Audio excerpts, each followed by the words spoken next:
Hey everyone, welcome to this segment of Look Forward, where we take a look at the people, places, and things that make Madison so beautiful. I'm Rob Dees, and today I am joined by Howard Hayes, Male Program Coordinator at Goodman Community Center. How you doing today, Howard? I'm doing good, Rob. I'm doing good. Today's nice out. The last couple of days been nice and warm, so it's been nice just to be out after a couple cloudy days. These bright days really got my mood upbeat, you know. Well, that's cool. That's cool. Did you do anything exciting while you got outside? Actually, recently I just got a dog, so the dog's keeping me busy. It's a puppy. It's about 1 year old. So that's mostly what I'm doing is trying to make sure that she gets out, gets her exercise in, gets her sun in, because then maybe when it gets 6 or 7, she's a little bit easier to handle. So. Cool. So we got to give a special shout out to Frida. What's up, Frida? So I got a couple questions for you. First of all, can you tell Madison who you are? Yeah, my name's Howard Hayes. I've lived on the East Side most of my life. I work, I shop, I do a lot of the stuff that I need to do, as well as work in the community here on the East Side. My first job was actually a volunteer.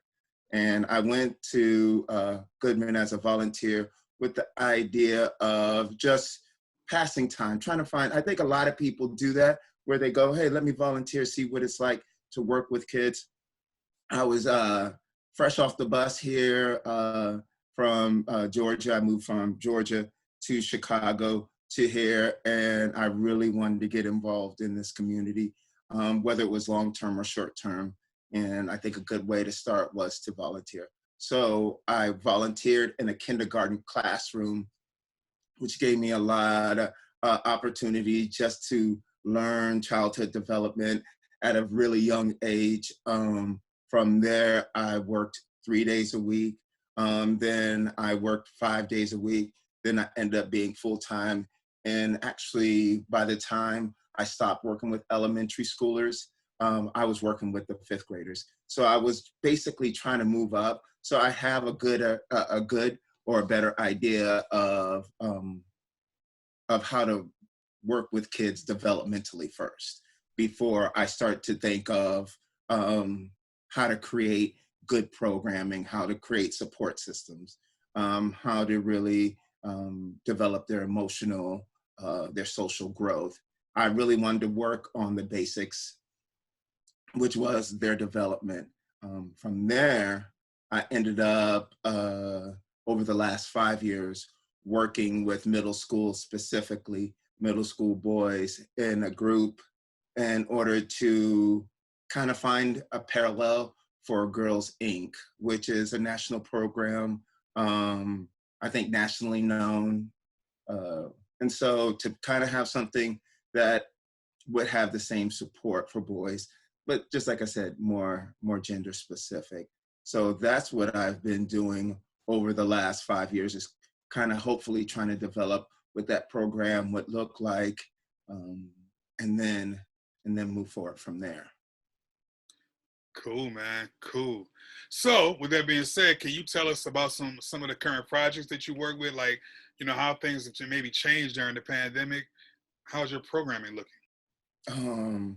So it's kind of one of those all hands on deck type thing. Right. So I have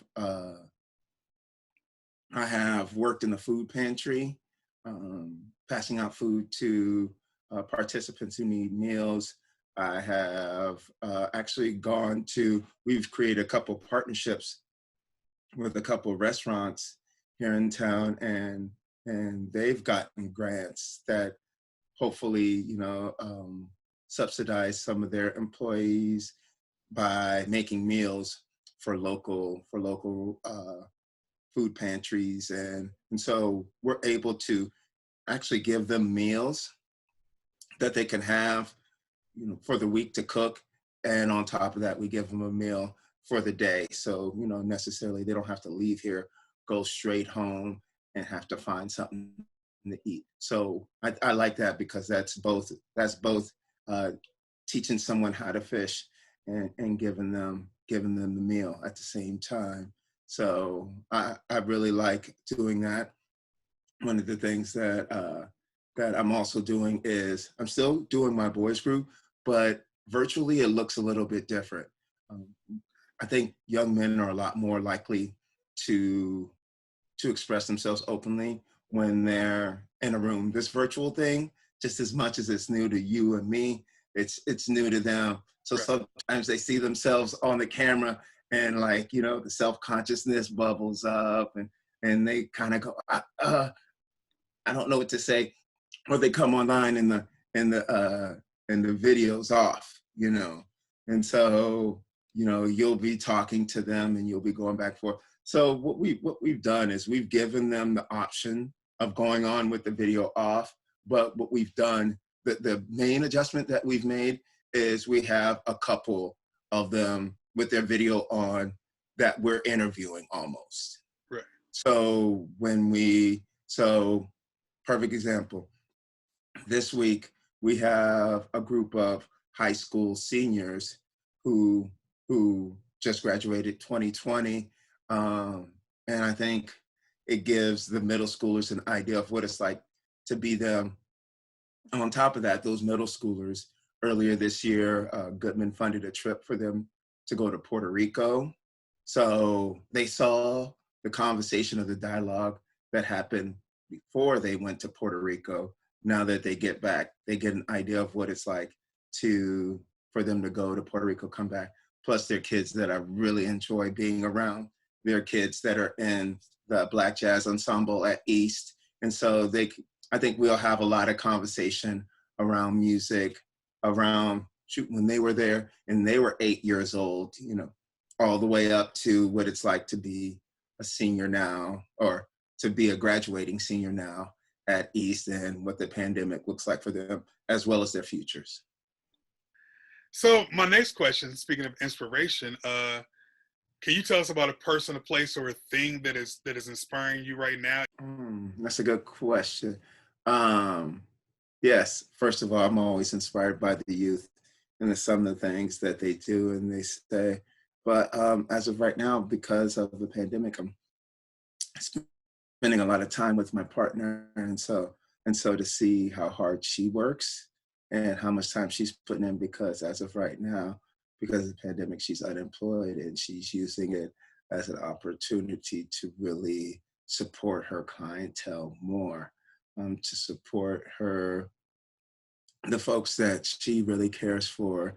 And so she's on the phone all the time. She's on social media all the time. And, you know, she's someone that I inspire to be and to push to, because as I see, she is looking beyond the pandemic, and what it would look like. And so she has a very specific point of view to me, which I think is interesting to see her look into, like, 3 or 4 months. And as I said, I'm planning for this week, next week, the week after that, maybe like a month down the road, but she's looking at 6, 7 months down the road. And to have that vision and to look at those outcomes, definitely respect it. Cool, man. Well, big shout out, Jen Hayes. Big shout out. Yes. So I have a question for you, man. How can people find out kind of what you do and kind of some of the things and places they can reach you at? Okay. First of all, off the record, Rob, I got to be honest with you. I told you I was going to get an Instagram before today, and I just didn't. But look out for me, because I said to my partner, I was like, I should probably get an Instagram before I'm on this show. And I was like, nah, because I'll probably even forget my Instagram name, and I'll start using terms that don't even go with Instagram, go with Facebook. But I am Howard Hayes on Facebook. But by the time you get that, I may be Howard Hayes Instagram, ATL Pride. That's my handle on Fortnite. But do I play Fortnite? No, but I work with middle schoolers, so you gotta have a Fortnite handle. So it is ATL Pride, and it'll be funny because some of the kids will be playing on my phone.